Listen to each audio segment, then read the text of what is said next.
రాష్ట్రంలో అక్రమ లేఅవుట్లు, ప్లాట్ల క్రమబద్ధీకరణకు ప్రభుత్వం చర్యలు చేపట్టింది.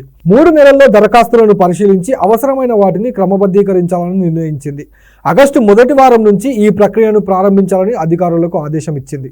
రాష్ట్ర వ్యాప్తంగా ఉన్న అక్రమ లేఅవుట్లు, ప్లాట్లను క్రమబద్ధీకరించేందుకు ప్రభుత్వం చకచక అడుగులేస్తోంది. ఇందుకు సంబంధించిన దరఖాస్తులను పరిశీలించాలని అధికారులను ఆదేశించి ఈ నెల మొదటి వారం నుంచి ప్రక్రియ ప్రారంభించాలని మార్గదర్శకాలు జారీ చేస్తూ పురపాలక శాఖ మార్గదర్శి ఎం దానకిషోర్ ఉత్తర్వులు జారీ చేశారు. ప్లాట్ల దరఖాస్తులను 3 దశల్లో, లేఅవుట్ల దరఖాస్తులను 4 దశల్లో పరిశీలించాలని నిబంధనలు పేర్కొన్నారు. అనంతరం వాటిలో అవసరమైన వాటిని నిర్ధారిత ఫీజులు వసూలు చేసి క్రమబద్ధీకరిస్తున్నారు. స్థలాలు, లేఅవుట్లు క్రమబద్ధీకరణకు 2020 నుంచి సుమారు 25 లక్షల మంది దరఖాస్తులు చేశారు. న్యాయస్థానాల్లో వ్యాజ్యాలు ఉండటంతో పరిష్కారానికి నోచుకోలేదు. ఇల్లు నిర్మించుకోవాలనుకునే వారికి మాత్రం కోర్టు తీర్పునకు లోబడతామంటూ అఫిడవిట్ తీసుకుని అధికారులు అనుమతులు ఇస్తున్నారు.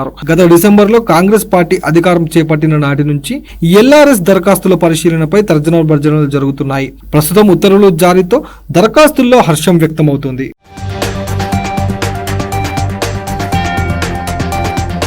క్రమబద్ధీకరణ దరఖాస్తులపై జారీ చేసిన నోటీసులకు సంబంధించిన సమస్యలను నివృత్తి చేయనున్నారు అధికారులు. ఇందుకు గాను అన్ని జిల్లాల కలెక్టర్లు, స్థానిక సంస్థ కార్యాలయాల్లో సహాయ కేంద్రాలు ఏర్పాటు చేయాలని ప్రభుత్వం స్పష్టం చేసింది. జీహెచ్ఎంసీ, హెచ్ఎండిఏ మున్సిపాలిటీలు మినహా మిగిలిన ప్రాంతాల దరఖాస్తులను జిల్లా కలెక్టర్లు పర్యవేక్షించాలని ఉత్తర్వుల్లో పేర్కొంది. ఎల్ఆర్ఎస్ దరఖాస్తుల పరిష్కార ప్రక్రియలో భాగమయ్యే అన్ని స్థాయిల సిబ్బంది, అధికారులకు శిక్షణ ఇవ్వాలని ప్రభుత్వం ఆదేశాలు జారీ చేసింది.